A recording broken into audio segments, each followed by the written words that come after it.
ಇದು ಕ್ರಿಸ್ತಪೂರ್ವ 6ನೇ ಶತಮಾನದಲ್ಲಿ ಕ್ರಿಸ್ತಪೂರ್ವ 6ನೇ ಶತಮಾನದಲ್ಲಿ ಕಂದಮಿಳ್ ಅಂತ ಮೂಲ ದ್ರಾವಿಡ ಭಾಷೆ ಏನಿತ್ತೋ ಅಲ್ಲಿಂದ ಕನ್ನಡ ಮತ್ತು ತಮಿಳು ಪ್ರತ್ಯೇಕವಾಗುತ್ತೆ.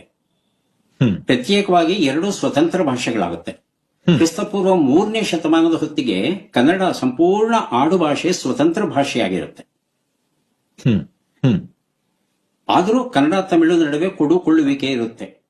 ಕನ್ನಡಕ್ಕೆ ಸಂಬಂಧಪಟ್ಟಂತಹ ದಾಖಲೆಗಳು ಸಿಕ್ಕಿಲ್ಲ, ಆದ್ರೆ ತಮಿಳಿಗೆ ಸಂಬಂಧಪಟ್ಟಂತ ಅನೇಕ ಶಾಸನಗಳು ಸಿಕ್ಕಿವೆ. ಆ ಶಾಸನಗಳಲ್ಲಿ ಕನ್ನಡ ಶಬ್ದಗಳು ಸಾಕಷ್ಟು ಇವೆ.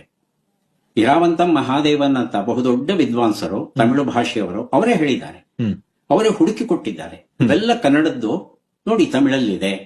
ಯಾಕಂದ್ರೆ ಕೆಲವು ಗಡಿ ಪ್ರದೇಶಗಳು ಬರುತ್ತೆ. ಆ ಗಡಿ ಪ್ರದೇಶದಲ್ಲಿ 2 ಭಾಷೆ ಮಾತನಾಡೋ ಜನ ಇರ್ತಾರೆ. ಅವರು ತಮಿಳೇ ಮಾತಾಡ್ಲಿ ಕನ್ನಡ ಶಬ್ದಗಳು ಬಳಕೆ ಆಗುತ್ತೆ, ಕನ್ನಡವೇ ಮಾತಾಡ್ಲಿ ತಮಿಳು ಶಬ್ದಗಳ ಬಳಕೆ ಆಗುತ್ತೆ ಕೆಲವಾದ್ರು. ಹೀಗೆ ಈ ಕನ್ನಡ ಭಾಷೆ ಸುಮಾರು 2,500 ವರ್ಷಗಳಿಂದ ಇವತ್ತಿನವರೆಗೂ ಉಳ್ಕೊಂಡು ಬಂದಿದೆ ಅಂದ್ರೆ ಅದರಲ್ಲಿ ಒಂದು ಅಂತಃಸತ್ವ ಇರಲೇಬೇಕಲ್ವಾ? ಇಲ್ಲದೆ ಇದ್ರೆ ಇಷ್ಟು ದಿವಸ ಎಂತೆಂಥ ಭಾಷೆಗಳು ನಾಮಾವಶೇಷ ಹೋಗಿದೆ. ಅಕ್ಕಾಡಿಯನ್ನು, ಬ್ಯಾಬಿಲೋನಿಯನ್ನು, ಈಜಿಪ್ಷಿಯನ್ ಯಾವ ಭಾಷೆನೂ ಇಲ್ಲ. ಇವತ್ತು ಕನ್ನಡ ಉಳ್ಕೊಂಡಿದೆ.